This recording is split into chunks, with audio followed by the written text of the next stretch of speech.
Versículo 1, a seguir.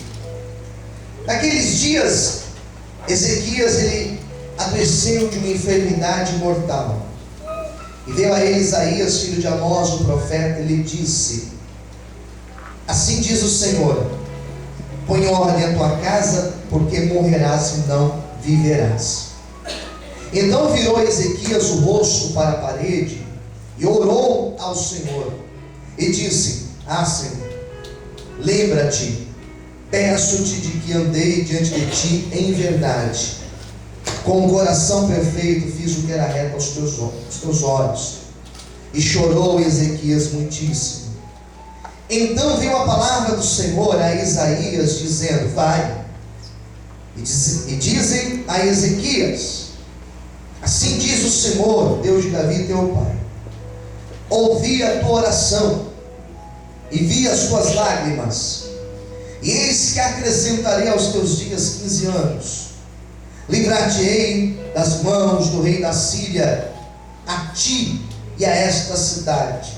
Eu defenderei esta cidade. Todos digam amém. Feche os olhos. Senhor Deus e Pai, revela o teu querer, a tua vontade para as nossas vidas através da pregação desta palavra. Estamos aqui sedentos para ouvir tua voz.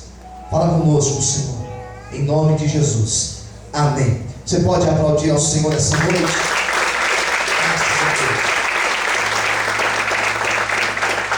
Queridos, essa é a terceira mensagem que eu prego em uma série. Eu ministrei há 2 domingos atrás sobre Davi. E eu escolhi um texto. Deus pôs no meu coração um desejo muito grande de falar sobre Davi, quando ele ainda não era rei, e ele viveu um momento difícil na cidade de Ziclag. Logo depois domingo passado eu ministrei sobre Salomão, uma mensagem que falou do nascimento de Salomão, quando Salomão ele é escolhido e amado por Deus. E entre as coisas que eu falei no domingo passado, eu disse que Salomão, ele é fruto de um adultério, foi fruto de um pecado, de uma morte, e mesmo assim Deus escolhe ele e faz algo bonito na história, através de Salomão. E eu poderia citar na sequência os filhos de Salomão, eu poderia vir na sequência, mas eu resolvi dar um salto, e um belo salto, porque de Salomão até Ezequias, que é esse rei que eu acabei de ler aqui sobre ele, nós devemos ter mais ou menos uns 300 anos. Pelo menos uns 300 anos depois da morte de Davi. E é tremendo que a Bíblia fala sobre Ezequias e a relação que esse Ezequias ele tinha com Deus e tinha com o próprio Davi. Se você ler, por exemplo, o capítulo 37, que é o capítulo anterior a esse, você vai ver que Deus lembra de Davi. Olha o que diz o capítulo 37, que é o capítulo anterior a esse, versículo 35. Deus diz o seguinte para Ezequias: porque eu ampararei esta cidade para livrar, por amor de mim e por amor do meu servo, que diz a Bíblia? Davi. O meu servo o quê? Davi. O próprio Deus cita Davi.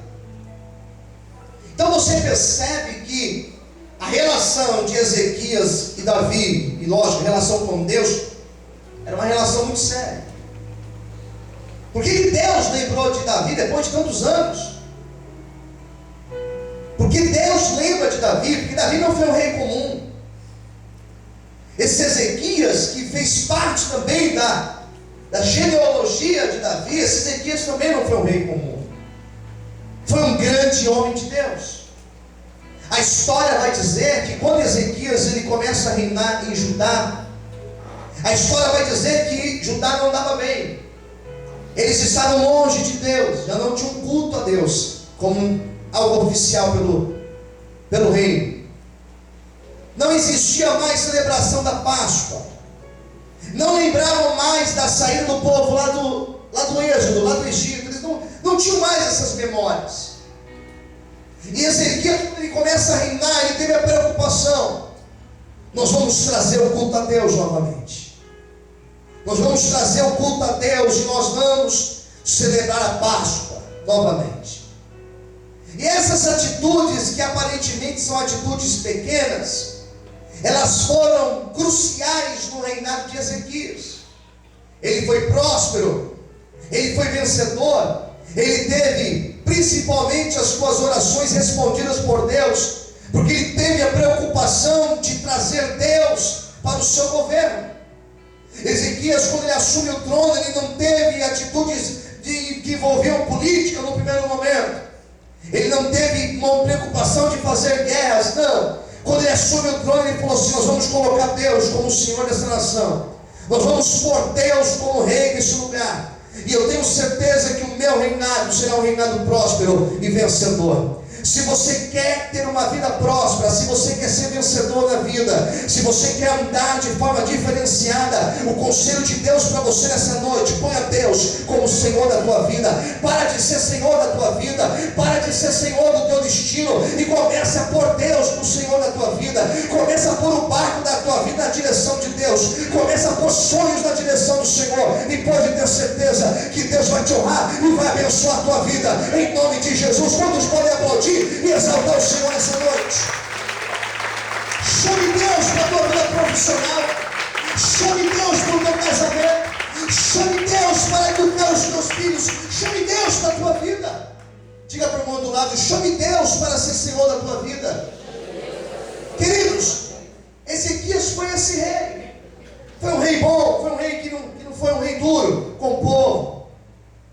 Não teve preocupações de aumentar impostos, não teve preocupação de ampliar fronteiras. Não, a preocupação dele era trazer Deus para o negócio.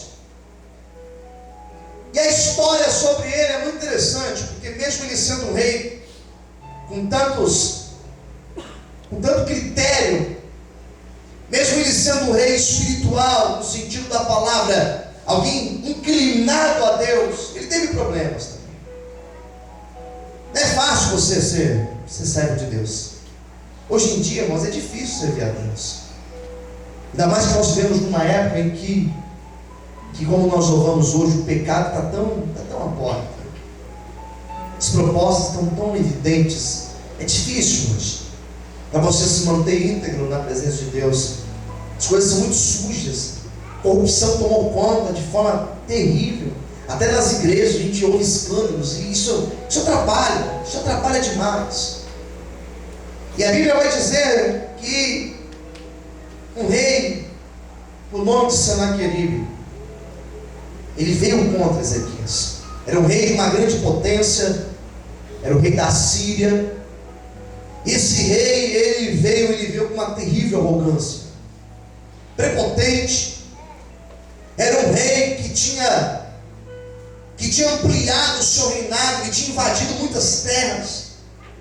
E o interessante é que a Bíblia vai dizer que em todos os lugares que ele foi, ele bateu de frente. Esse tal Senaqueribe teve vitórias. Não tinha nada de Deus, pelo contrário, era um homem idólatra. E agora ele olha para aquele povo e ele fala: eu vou entrar em Judá, vou tomar as fontes de água de Judá, vou destruir essa cidade, vou levar as mulheres e os filhos para serem nossos escravos. E a Bíblia vai dizer que ele começa a traçar um plano militar, um plano de ataque contra Judá. E antes de fazer esse ataque, diz a Bíblia que esse tal rei Senaqueribe, ele manda um mensageiro falar com esse rei Ezequias, ameaçando esse rei, dizendo que o melhor a se fazer era se render, dizendo que o melhor a se fazer era abrir a porta da cidade e deixar o seu exército entrar para tomar aquela cidade.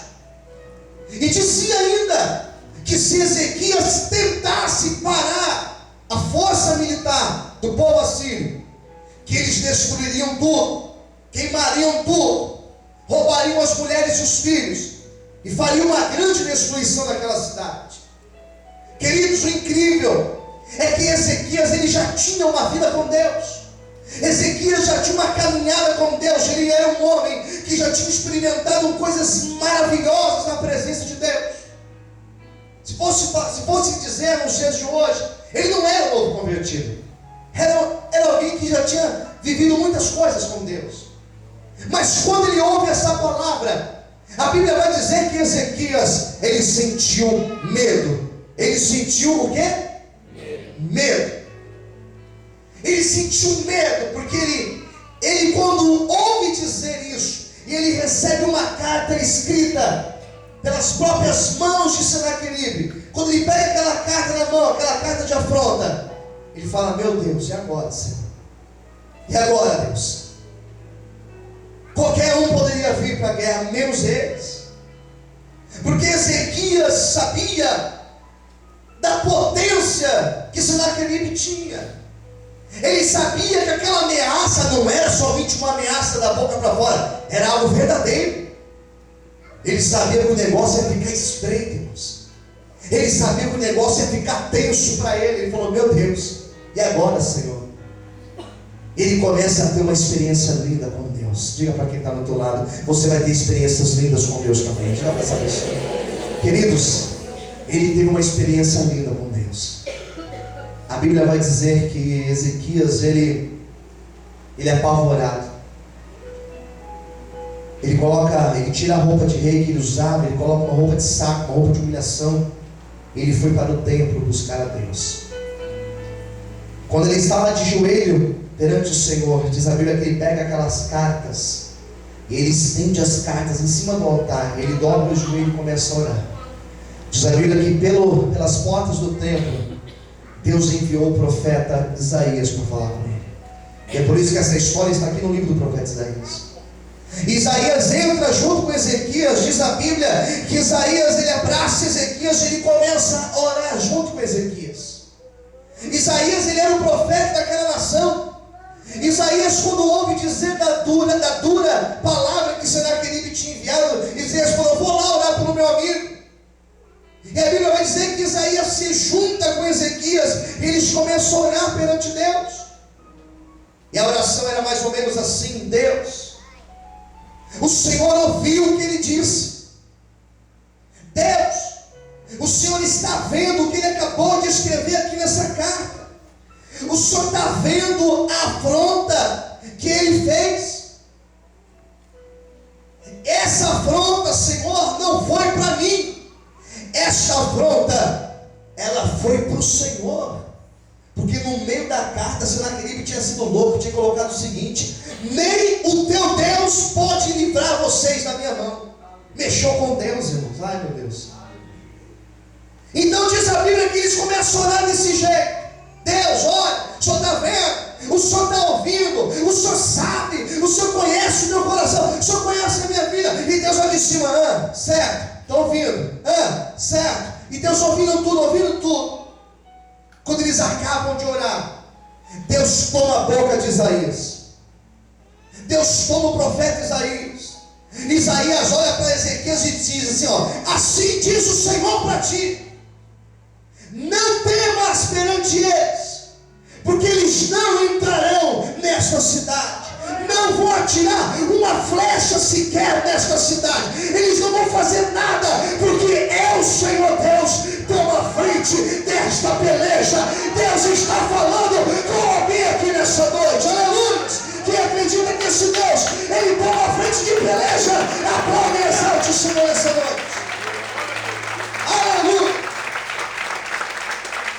Deus toma o profeta agora vai dizer: olha, fica tranquilo, eu estou na frente. E a Bíblia vai dizer, queridos, que Deus enviou um anjo.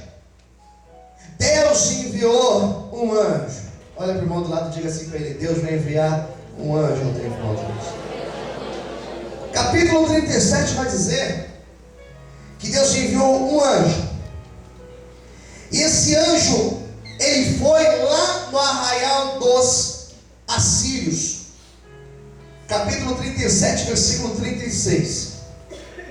E aquele anjo tira a espada, ele mata 185 mil soldados dos assírios.